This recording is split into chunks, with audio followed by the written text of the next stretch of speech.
Hey guys, I'm Linus Turnquist. And I'm William Turnquist. We have made something that we call the GOAT calculator or the legacy calculator. Yes, the goal is to give a player's career a single number that shows how great their legacy was. The higher, the better.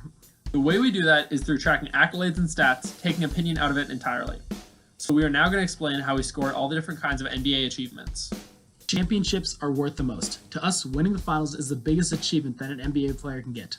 But it's not as simple as just finals victories. The more All-Stars you have on your team, the less a ring is worth. For example, Dirk's 2011 finals was worth more than Kevin Durant's 2017 finals. Finals appearances are also worth something, but not nearly as much. LeBron deserves points for going to 8 consecutive finals, even if he lost most of them. He deserves credit for averaging 28.5 points in finals that he lost. Next, we have playoff history. This one isn't worth that much, but we agreed that players who never made the finals but were always in the playoffs deserve recognition. Steve Nash, who didn't have great per-game stats and never won a title but made the playoffs 12 times, gets much deserved recognition from this one. For a player to get full credit for finals victories, finals appearances, or playoff appearances, they have to have either received an award that year or made the All-Star game or an All-NBA team of any kind. All-Star appearances and All-NBA nods are a great way to measure a player's consistency on offense and on defense. This is one of the most accurate ways to measure the fans' and the league's opinion of a player's quality. Karl Malone benefits from this one because he has the most All-Star appearances without winning a title. Yearly awards are on here to separate the fringe All-Stars from the very best in the game. It gives points to players who had especially memorable seasons. Kareem benefits from this one because he holds the record for most MVPs with 6. Up next, we've got per-game stats. This one is worth a lot if you had great averages over your career. It's especially impactful for players who only played a short time but played well. This one helps players like Brandon Roy.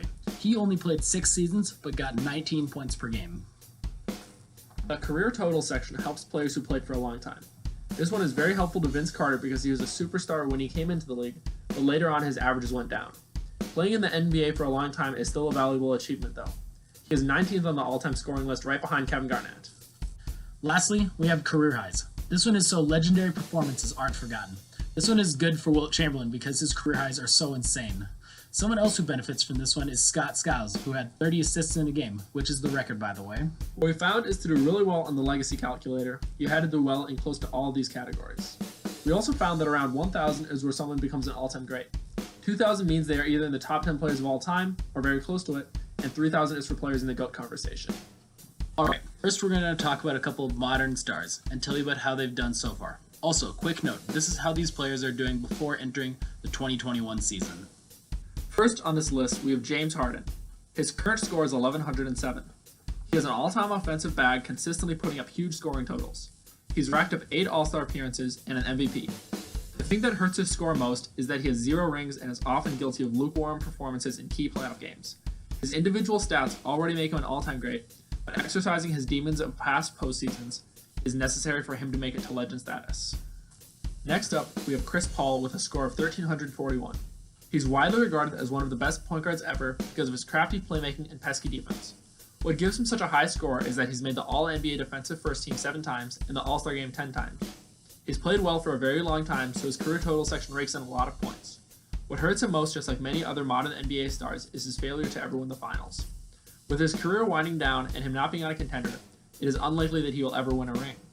Nevertheless, his playmaking grit and longevity have made him a top point guard in NBA history. Next up, we have Luka Doncic. His long-range stepbacks and crafty passes have been enraging opposing coaches for only 2 seasons. Despite his young age, his score is still 395 due to his excellent per-game stats and his 2020 campaign, earning him both All-Star and first-team All-NBA honors.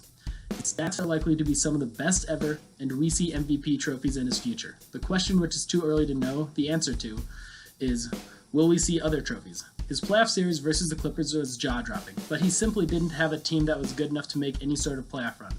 We are hopeful that his early performances and high level of play in the playoffs are an indication of championships, awards, and records to come. Our 4th current player we would like to highlight is Giannis Antetokounmpo.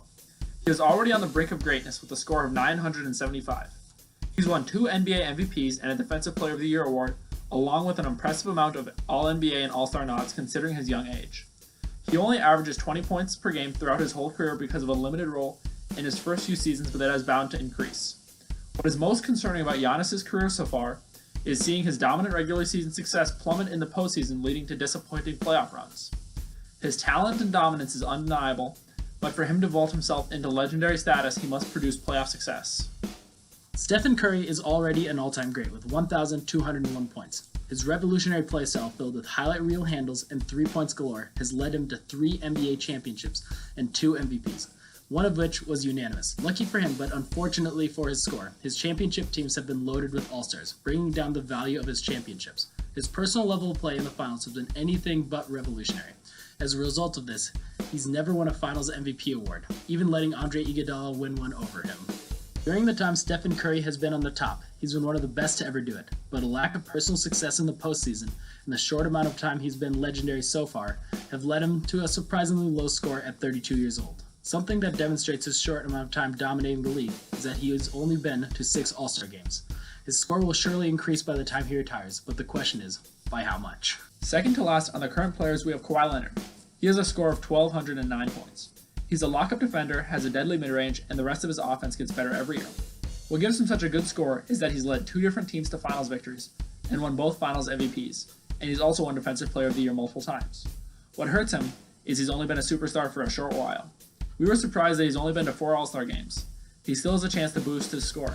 He is currently on a contending Clippers team that definitely has something to prove in 2021. To conclude this section, we have Kevin Durant. He has an impressive score of 1,555, fueled by 10 All-Star appearances, 6 All-NBA first-team selections, 1 NBA MVP award, and a high points per game total. The beloved young superstar of the Oklahoma City Thunder became a polarizing figure in the NBA when he left to join an already loaded roster in Golden State.